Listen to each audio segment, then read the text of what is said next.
Amigas y amigos, es un gustazo estar nuevamente compartiendo esta hora de información sobre ganadería, sobre producción ganadera, sobre los productores, tecnologías, recomendaciones técnicas, etcétera.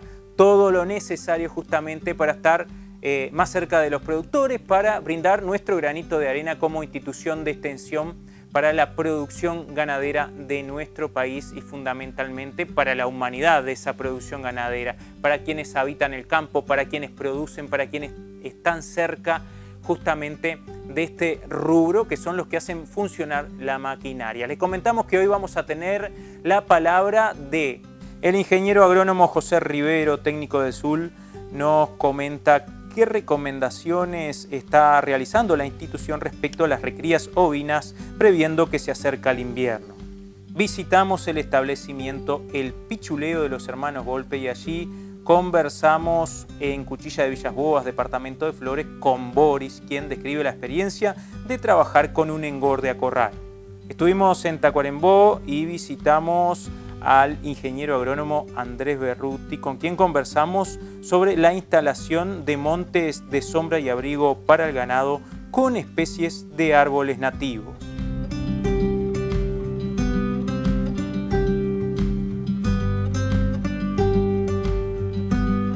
Conversamos con el ingeniero agrónomo José Rivero, técnico del Secretariado Uruguayo de la Lana, sobre los ovinos, claro está, pero más precisamente sobre las recrías ovinas, previendo que se acerca el invierno y que se les debe mejorar la alimentación, ya que es la época donde el crecimiento de pasturas es menor. Pensando en la recría de las borregas, futuras reemplazo de las majadas, en esta época del año en la que nos encontramos casi en el ingreso del invierno y bueno, esta bajada de temperaturas que han venido, han disminuido en gran medida la tasa de crecimiento de las pasturas y esto va a contribuir a que haya un menor disponible de pasturas de calidad que es tan necesario para esta categoría. Hay que pensar que son animales que fueron destetados en el mes de enero, más o menos, aproximadamente con 25 kilos, y que están en las primeras etapas de vida. En este mes en otoño particularmente, es importante sobre todo el manejo sanitario de esta categoría para que no haya ningún efecto sanitario en las ganancias de peso. Es tan importante el monitoreo parasitario como el monitoreo de peso. Hay que tener en cuenta que el no pesar esta categoría y el no controlar que vengan dentro de las ganancias que tenemos previstas, las ganancias de peso que tenemos previstas, es muy difícil que podamos llegar a la encarnerada de estos animales con el peso deseado.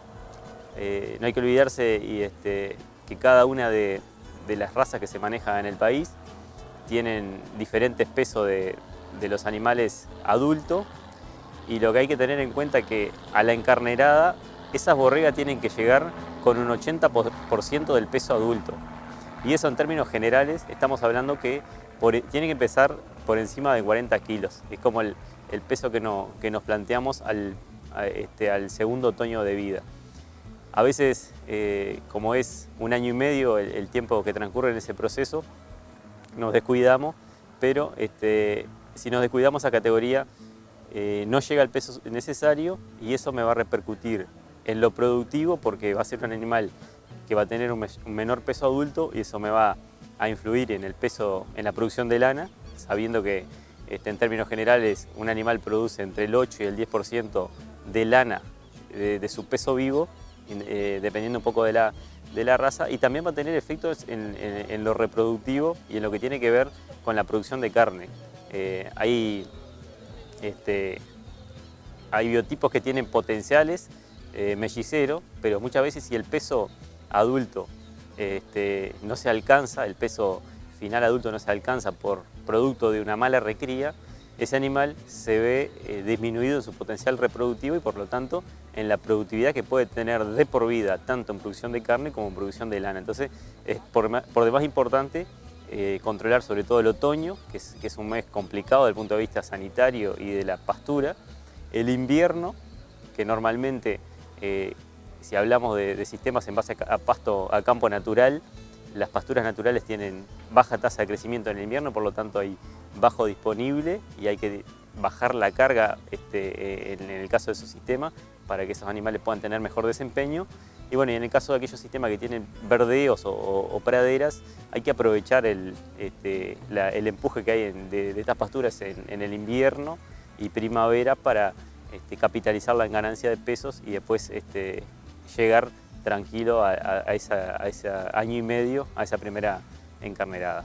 Una de las opciones de la suplementación, sobre todo en el primer invierno de vida, cuando pensamos en sistemas más extensivos, en base a campo natural, la suplementación es la herramienta en el primer invierno de vida. Y si estamos hablando de sistemas quizás un poco semi-extensivos o sistemas un poco más intensivos, ahí la pastura se convierte en la herramienta, ya que podemos tener algún verdeo o alguna pradera que la podemos destinar a esa categoría durante el periodo invernal. Bueno, en algunos casos se puede complementar la pastura con algún suplemento. Eso es una decisión estratégica, el hecho de que muchas veces las praderas y los verdeos están pensados para alguna otra categoría, sobre todo cuando hablamos de ganadería mixta, es la invernada de las vacas, es el caso de la recría de las terneras y de las terneras destetadas del primer año de vida.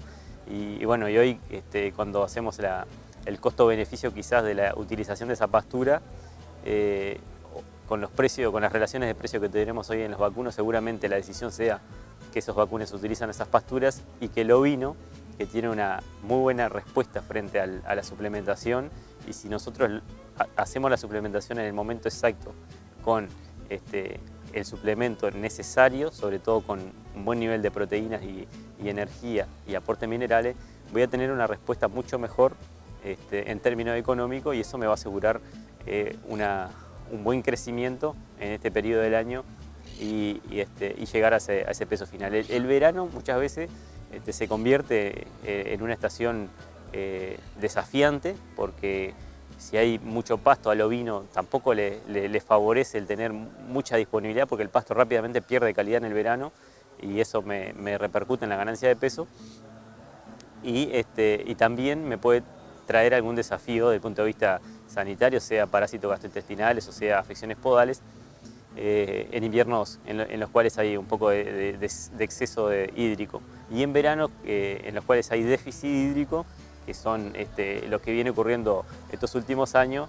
Bueno, ahí el ovino tiene un mejor comportamiento porque tiene la capacidad de poder comer pasto con menor disponibilidad, con menor oferta, y tiene la capacidad de armarse una dieta de mejor calidad más allá de la baja disponibilidad que tenga ese campo natural y la baja calidad, y se ve mucho menos desafiado desde el punto de vista sanitario, dado a la escasa oferta o a la escasa humedad que hay en esos campos, ¿no?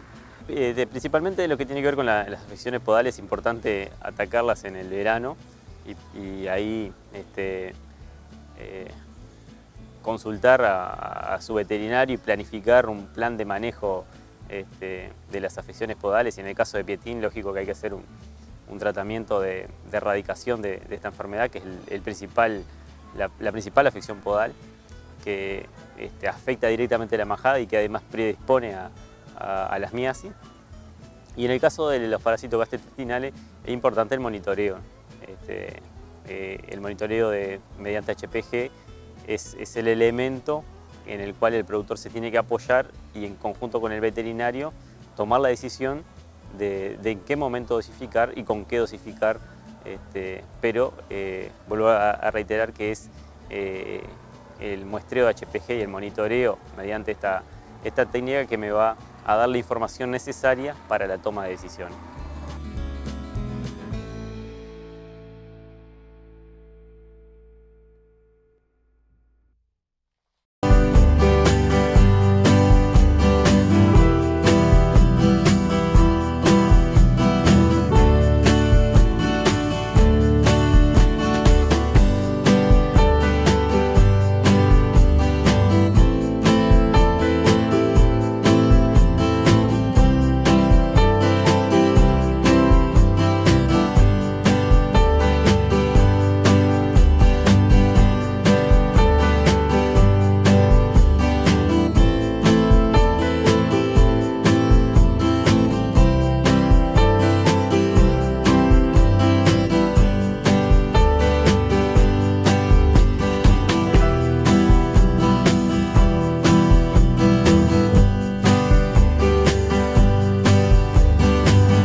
El Plan Agropecuario fue creado en 1996 como persona jurídica de derecho público no estatal, siendo dirigido por una junta integrada por representantes del Gobierno Nacional y de gremiales de productores.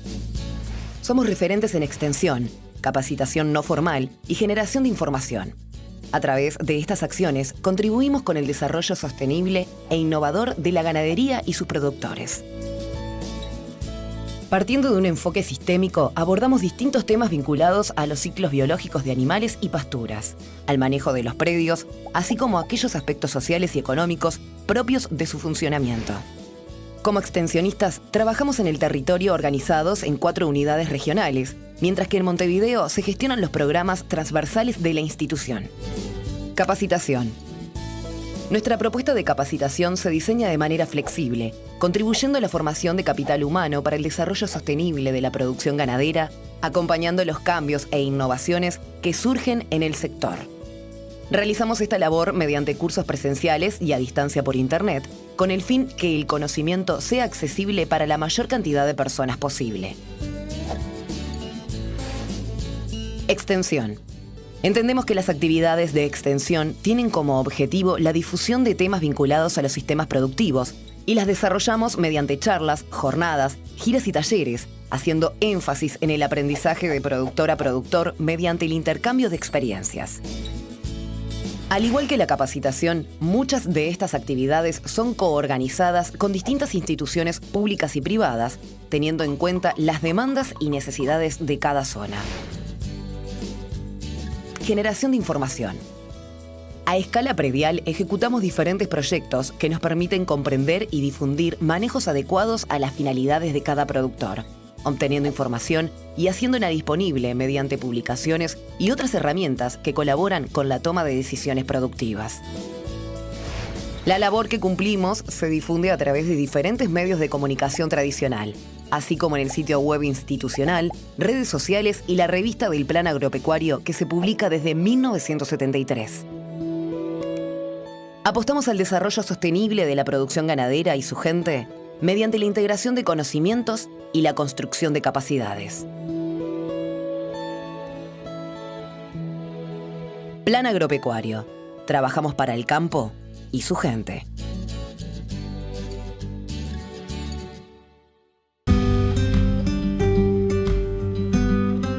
En el marco de una serie de entrevistas realizadas en conjunto con Julio Perrachón el año pasado, visitamos el establecimiento El Pichuleo de los Hermanos Volpe, ubicado en Cuchillas de Villas Boas, en el departamento de Flores. Allí conversamos con uno de sus propietarios, Boris Volpe, quien nos describe cómo se realiza, cómo es trabajar en un engorde a corral, los aprendizajes luego de 2 años de puesta en marcha de este sistema y bueno, los pormenores de la producción.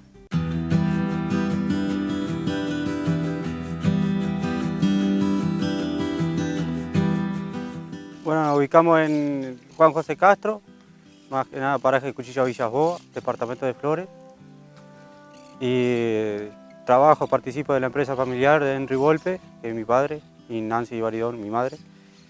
Y a su vez tenemos una empresita asociada que es la que tenemos con mi hermano, que es Volpe Baridón hermano. La empresa de mi padre, Henry Volpe, es una empresa agrícola ganadera.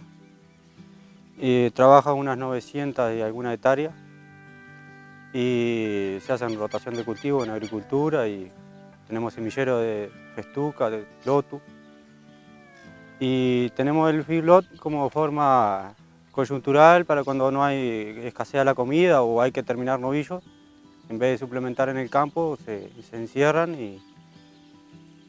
y se terminan para frigoríficos y entran con 380 los holandos y 320, 330 los razas de carne y se van los razas de carne con 450, 470 y los holandeses 490, 500 kilos se van para frigorífico. Las ganancias de los novillos, las que tengo las cuentas terminadas y ganaron 2 kilos 300 los primeros y 2 kilos por día la segunda tanda. La segunda tanda tuvo 52 días de encierro. Y la que tuvieron 77 días todavía no le he sacado las cuentas, pero es andar ahí 1,8 kg por día. Bueno, el aprendizaje que tuvimos, el día que vayan a encerrar, que no vaya a llover, tener una semana de tiempo bueno por lo menos para que ellos se acostumbren, porque esto es un cambio para ellos, la dieta, la comida es diferente a lo que comen en el campo, tienen que llevar un acostumbramiento. Y empezar con poco grano los primeros días, que tener un buen inicio, bastante fibra. Y después no esperar cuando los novillos están prontos, tratar de sacarlos. No esperar a que haya más, sino si hay un camión para sacarlos para venderlo. Y bueno, se piensa seguir, como es conjuntural, teniendo la comida. Si el día que falte pasto, pues eso, se pensaría seguir encerrando, ¿no? Por ahora esa es la idea. La comida la producimos, todo lo que es grano y fibra, lo producimos acá en el campo y se compra para mejorarle la proteína, como bulanda de maíz o speller de colza, eso sí se compra. Y el núcleo, que también lo compramos. Bueno, están comiendo 12 kilos de sorgo, grano húmedo, y andan en los 20 kilos de silo de sorgo. Y fardo, le doy 300 gramos de fardo por un animal por día. Y 1 kilo de speller de colza. Y 450 gramos del núcleo. El núcleo contiene carbonato de calcio, todas esas cosas para que no agarren acidosis y mejora un poco la proteína también. Cuando hay cantidad, que tenemos los 3 bretes, los 3 corrales con ganado, cargamos 2 veces por día. Damos de mañana a las 8 de la mañana y vamos a las 5 de la tarde. Y cuando hay pocos animales que el míser da, se da 1 vez sola por día. Dependiendo del día, los días de lluvia damos 2 veces por día porque no se moje mucho la comida.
Estuvimos por Tacuarembó y tuvimos la oportunidad de visitar el vivero Santa María. Allí conversamos con su propietario, con el ingeniero agrónomo Andrés Berruti, sobre sombra y abrigo para el ganado, pero sombra y abrigo con especies de árboles nativos, aprovechando también la posibilidad de agregar valor con la producción de madera. Existen varias especies que, de acuerdo a Berruti, pueden ser un buen negocio económico y ambiental.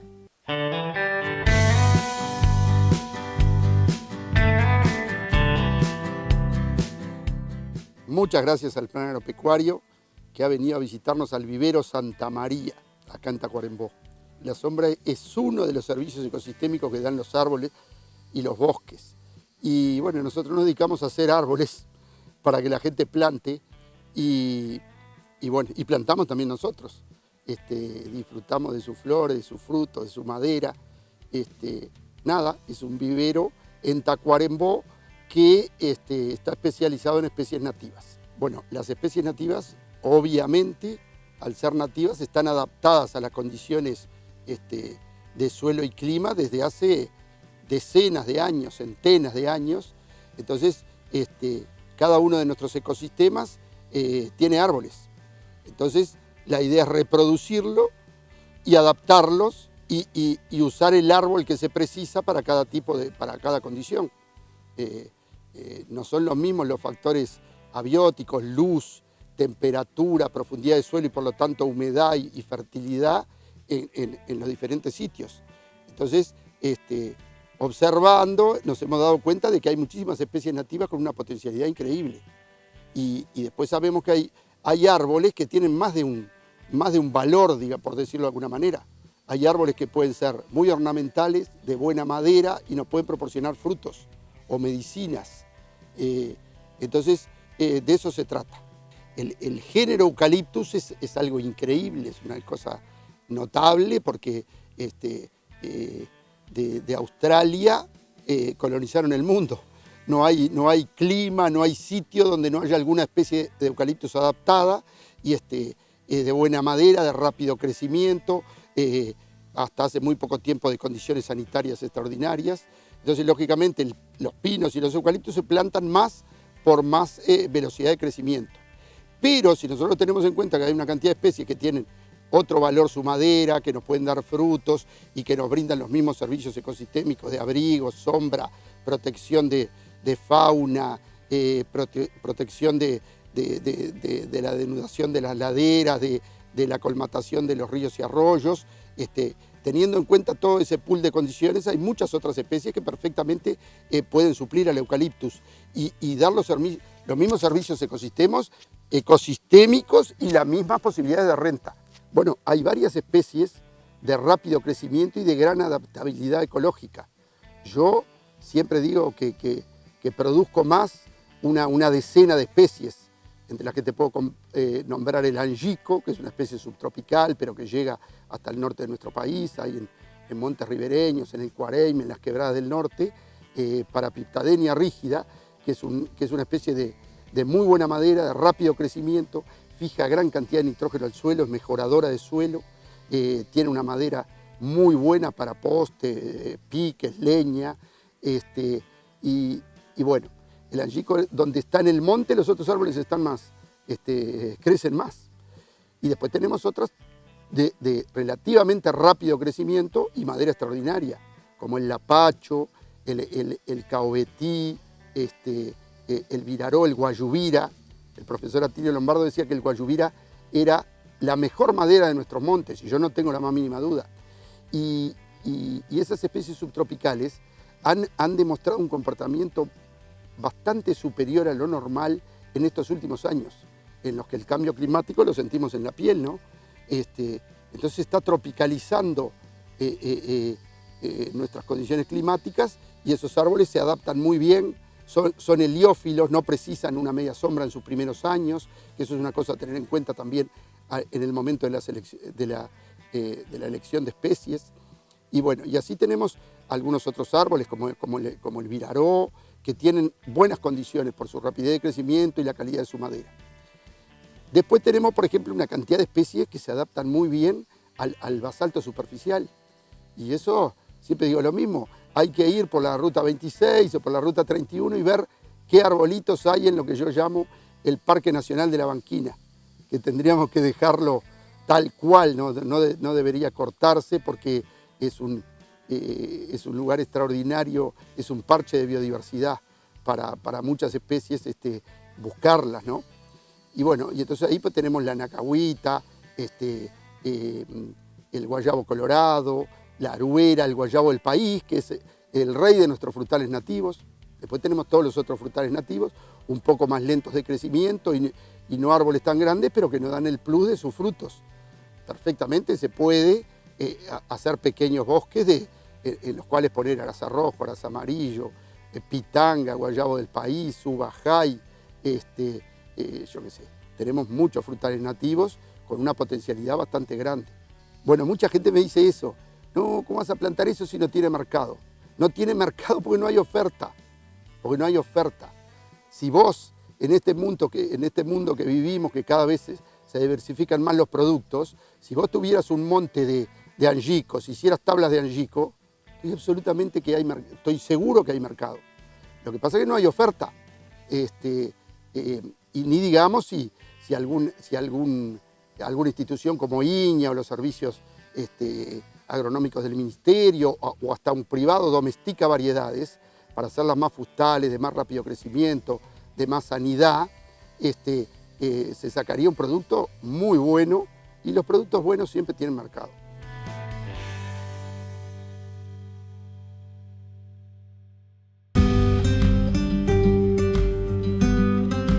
Berruti también se refiere a la asociación de diferentes especies de árboles nativos en las plantaciones, además de la oportunidad que ve en el silvopastoreo para incorporar este tipo de especies.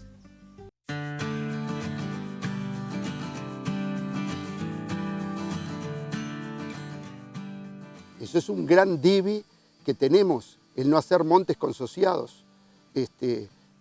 Montes consociados que serían, digamos, lugares donde la biodiversidad crecería, ¿no? Si vos plantás un monte con frutales nativos, van a venir más pájaros frugívoros, por ejemplo, y van a venir muchos invertebrados, insectos, adaptados a esas especies. Nosotros bien sabemos que, por ejemplo, que hay ciertas mariposas cuyas orugas son muy especialistas en sus hospederos. Si vos plantás un monte en el que ponés algunas especies de las cuales se alimenta la mariposa monarca, vas a tener un jardín de mariposas, ¿me entendés? Bueno, eso lleva estudios importantes, pero es el futuro, ¿no? Es el futuro. Montes consociados, montes de muchas especies, mejorar montes nativos, manejar montes nativos. Tenemos muchas cosas por hacer en el tema forestal aún. Yo estoy ahora produciendo en mi vivero 3 especies y algunas van a ir a silvopastoreos. Angico, guayubira e ibirapitá, el árbol de Artigas que todos conocemos, que hay enormes ejemplares en las escuelas, tiene una madera de alta calidad. En Brasil se llama canafístula, y vos vas a cualquier barraca de madera de la frontera y siempre hay tablones de canafístula. Es un árbol enorme, de los árboles más grandes del Uruguay son los ibirapitaes de las islas del río Uruguay, y crece rápido, es otro, creo que lo nombré hoy, pero es otro de los a tener en cuenta. Y bueno, yo estoy haciendo ahí, tengo aproximadamente 1.500 ejemplares de cada una de esas 3 especies, y van casi todos para silvopastoreos. Bueno, eso exactamente, ha venido en crecimiento. A medida que se conocen y que hay ciertas experiencias y la gente ve que no es solo una cosa teórica, yo estoy seguro que cada año que pase va a haber más demanda. Hasta ahora no es mucha, hasta ahora no es mucha, ya te digo, en velocidad y en mercado no competimos con el eucaliptus o con el pino, pero por ahora, diría yo, por ahora. Y también hay muchas otras especies no nativas. Yo siempre digo que para mí el pecado mortal del modelo forestal nuestro fue la falta de diversificación. ¿Por qué se plantó pino, eucalipto y muy pocos sauces y álamos? Poquito. Pero no se plantaron robles, no se plantaron nogales, no se plantaron acacias, algunas, como la acacia del centenario, tiene un crecimiento, pero yo te diría que casi como los eucaliptus, que dan otros productos. Por ejemplo, la acacia negra podría producir tanino, como plantan acá cerquita en Río Grande del Sur y Paraná. Y bueno, y después nosotros tenemos la gran ventaja del el mosaico de suelo de nuestro país. Nosotros tenemos especies que pueden andar en los diferentes suelos. Y después tenemos algunos parques que son un ejemplo de que el árbol tiene que ser mucho más protagonista en los próximos años. El que va a la estancia Anchorena o al Parque Lucich, yo qué sé, hay muchos, ¿no? O el Parque de Vacaciones de UTE en Minas, hay ejemplares extraordinarios de todo tipo de especies. Acá en este vivero hay especies totalmente tropicales, como muchas especies del apacho. Yo tengo frutales que ya me dan fruta, como la yabuticaba, como la chirimoya, la carambola, la cereza magenta. Todos esos ya me dan fruta acá al aire libre, soportan los inviernos. Y al mismo tiempo tengo plantados ejemplares de casi de nieves eternas. Tengo secuoya de California, abedul, de todo acá. Entonces, en muy pocos lugares del mundo, en un mismo parque, pueden coincidir especies de climas totalmente diferentes. Y el Uruguay, por varias razones, se logra eso, digamos, ¿no?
El Plan Agropecuario fue creado en 1996 como persona jurídica de derecho público no estatal, siendo dirigido por una junta integrada por representantes del Gobierno Nacional y de gremiales de productores. Somos referentes en extensión, capacitación no formal y generación de información. A través de estas acciones contribuimos con el desarrollo sostenible e innovador de la ganadería y sus productores. Partiendo de un enfoque sistémico, abordamos distintos temas vinculados a los ciclos biológicos de animales y pasturas, al manejo de los predios, así como aquellos aspectos sociales y económicos propios de su funcionamiento.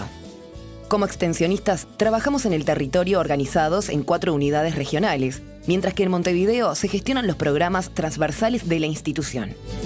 Capacitación. Nuestra propuesta de capacitación se diseña de manera flexible, contribuyendo a la formación de capital humano para el desarrollo sostenible de la producción ganadera, acompañando los cambios e innovaciones que surgen en el sector. Realizamos esta labor mediante cursos presenciales y a distancia por Internet, con el fin que el conocimiento sea accesible para la mayor cantidad de personas posible. Extensión.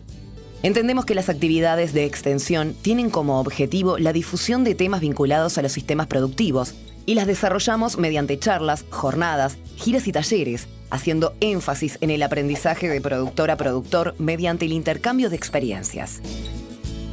Al igual que la capacitación, muchas de estas actividades son coorganizadas con distintas instituciones públicas y privadas, teniendo en cuenta las demandas y necesidades de cada zona.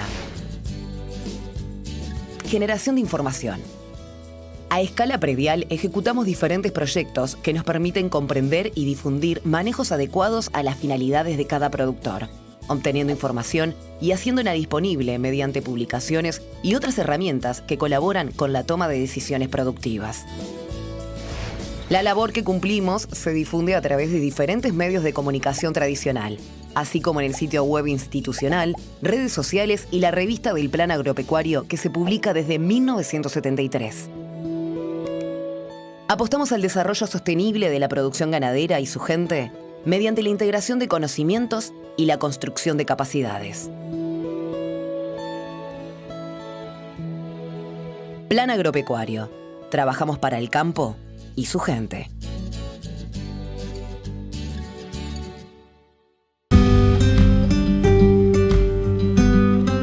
Andrés Berruti también se refiere a los aspectos necesarios a tener en cuenta para la instalación de un monte de abrigo y sombra para el ganado. El control de malezas e insectos, laboreos, distancia entre árboles y momento de siembra son algunos de los elementos que destaca el técnico.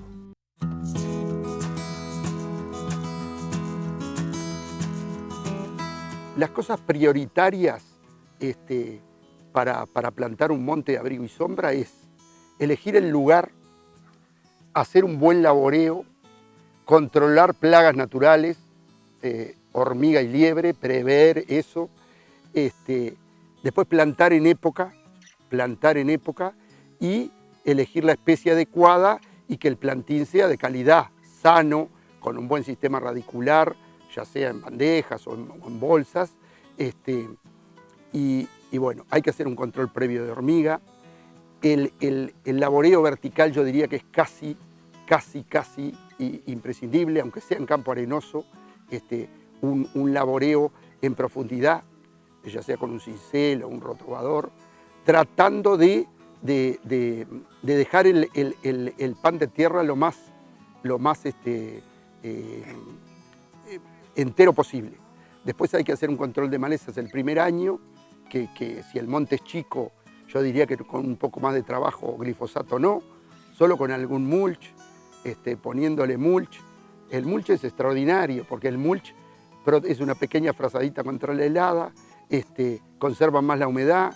Si por ahí podés ponerle riego a tu monte, tenés que regar mucho menos, y va incorporando materia orgánica al suelo y va creando un ambiente en un mulch potente en el que podés después, por ejemplo, entre otras cosas, cazar con seta microorganismos eficientes. Es una tarea bastante sencilla y que se dan en ese tipo de compost que se va haciendo con los soles y las lluvias. El control sistemático de hormigas es fundamental, no nos escapamos de eso. Entonces, pero hay que poner mucho menos sebo granulado de lo que pone la gente, muy poquito, una tapita de Coca-Cola cada 5 metros, de Lampo, por ejemplo, estoy haciendo propaganda, de un granulado, limpia de hormigas, porque se lo llevan a la hoguera y tiene un producto fungicida, mata la comida de la hormiga. Bueno, ese es un tema absolutamente opinable, pero el tema de la distancia, de la densidad, o sea, cuántos ejemplares por hectárea, va a depender mucho del destino final, de para qué se quiere el monte. Por ejemplo, el tema de la distancia es lo que cambia los dos modelos forestales que tenemos, el de madera de calidad aserrable y el pulpable. El pulpable no se poda, no se ralea y se planta bien cerquita. El otro se van haciendo sucesivos raleos. Se plantan 800 árboles por hectárea y después se hace un raleo comercial a los 9 o 10 años por ahí de los eucaliptos. Se dejan 400, pues se dejan 200 para turno final.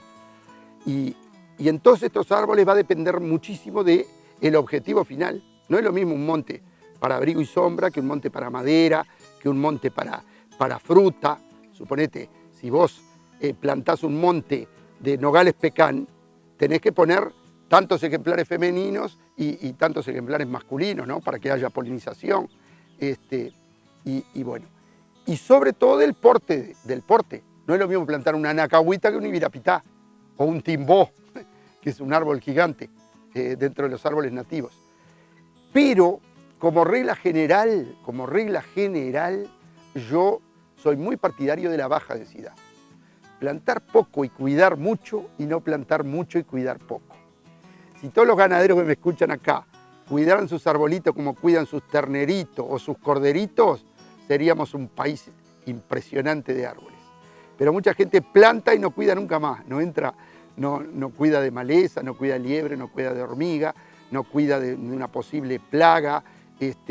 Entonces, es fundamental atender la plantación, que no se precisa mucho, porque un par de años después que plantás, ya los árboles tienen tal tamaño, ya empiezan a sombrear su competencia y bueno, y ahí ya no es necesario. Y ni digamos cuando ya sacas el alambre para poner el ganado. Pero yo soy partidario de la baja densidad. Y ni digamos para el silvopastoreo. El silvopastoreo no tiene nada que ver. Una cosa es el silvopastoreo y otro es poner ganado en macizos forestales. Eso es árboles con algunas vacas.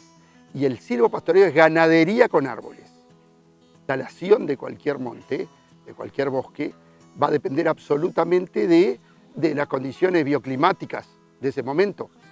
O sea, vos algunas cosas las podés manejar. Vos podés manejar el laboreo, la fertilización, incluso el riego. Son todas cosas, labores culturales extraordinarias, digamos, para implantar mejor tu bosque. Pero vos no podés manejar el histórico momento de calor que tuvimos, la ola de calor que duró más de 20 días con temperaturas nunca vistas en el país.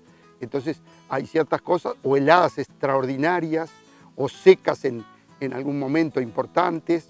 Entonces la instalación del monte va a depender mucho de ligar un poco con las condiciones bioclimáticas de esos años. Eso es otra cosa que yo siempre digo, que cualquier tipo de actividad que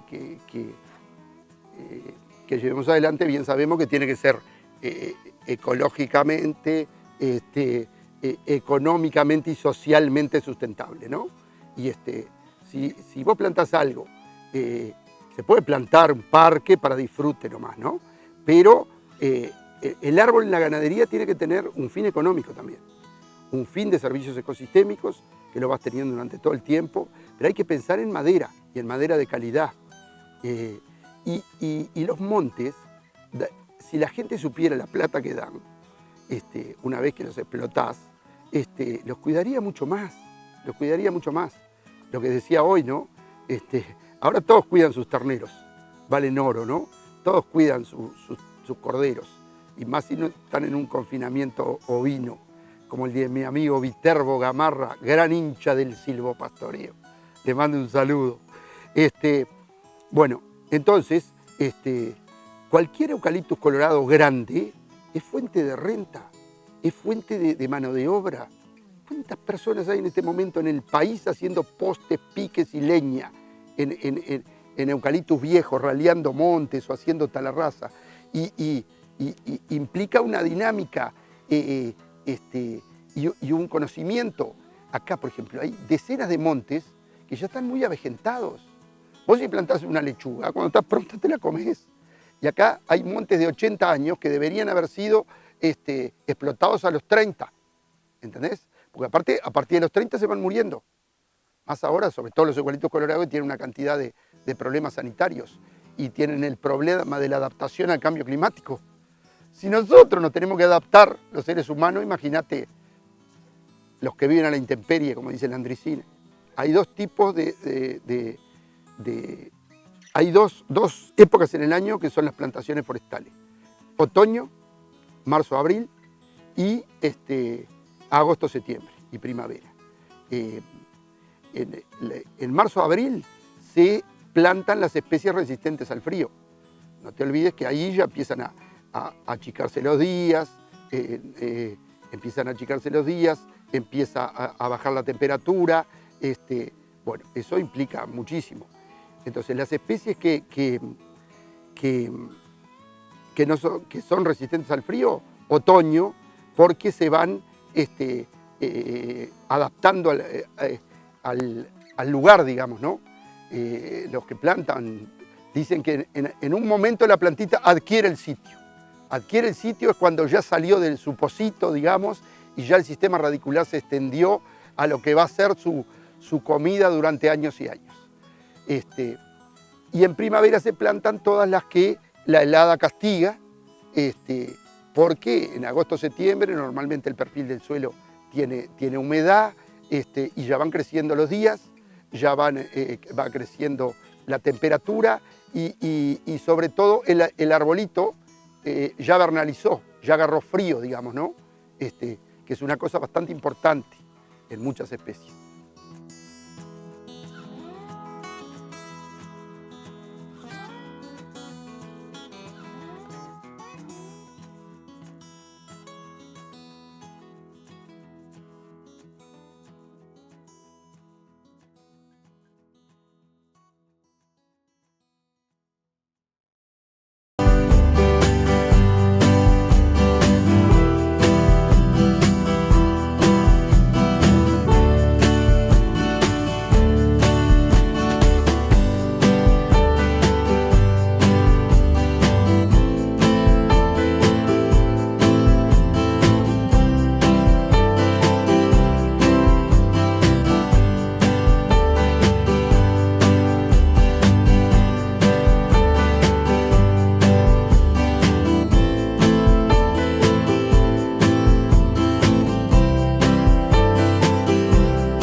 El Plan Agropecuario fue creado en 1996 como persona jurídica de derecho público no estatal, siendo dirigido por una junta integrada por representantes del Gobierno Nacional y de gremiales de productores. Somos referentes en extensión, capacitación no formal y generación de información. A través de estas acciones contribuimos con el desarrollo sostenible e innovador de la ganadería y sus productores. Partiendo de un enfoque sistémico, abordamos distintos temas vinculados a los ciclos biológicos de animales y pasturas, al manejo de los predios, así como aquellos aspectos sociales y económicos propios de su funcionamiento. Como extensionistas, trabajamos en el territorio organizados en 4 unidades regionales, mientras que en Montevideo se gestionan los programas transversales de la institución. Capacitación. Nuestra propuesta de capacitación se diseña de manera flexible, contribuyendo a la formación de capital humano para el desarrollo sostenible de la producción ganadera, acompañando los cambios e innovaciones que surgen en el sector. Realizamos esta labor mediante cursos presenciales y a distancia por Internet, con el fin que el conocimiento sea accesible para la mayor cantidad de personas posible. Extensión. Entendemos que las actividades de extensión tienen como objetivo la difusión de temas vinculados a los sistemas productivos y las desarrollamos mediante charlas, jornadas, giras y talleres, haciendo énfasis en el aprendizaje de productor a productor mediante el intercambio de experiencias. Al igual que la capacitación, muchas de estas actividades son coorganizadas con distintas instituciones públicas y privadas, teniendo en cuenta las demandas y necesidades de cada zona. Generación de información. A escala predial ejecutamos diferentes proyectos que nos permiten comprender y difundir manejos adecuados a las finalidades de cada productor, obteniendo información y haciéndola disponible mediante publicaciones y otras herramientas que colaboran con la toma de decisiones productivas. La labor que cumplimos se difunde a través de diferentes medios de comunicación tradicional, así como en el sitio web institucional, redes sociales y la revista del Plan Agropecuario que se publica desde 1973. Apostamos al desarrollo sostenible de la producción ganadera y su gente mediante la integración de conocimientos y la construcción de capacidades. Plan Agropecuario. Trabajamos para el campo y su gente.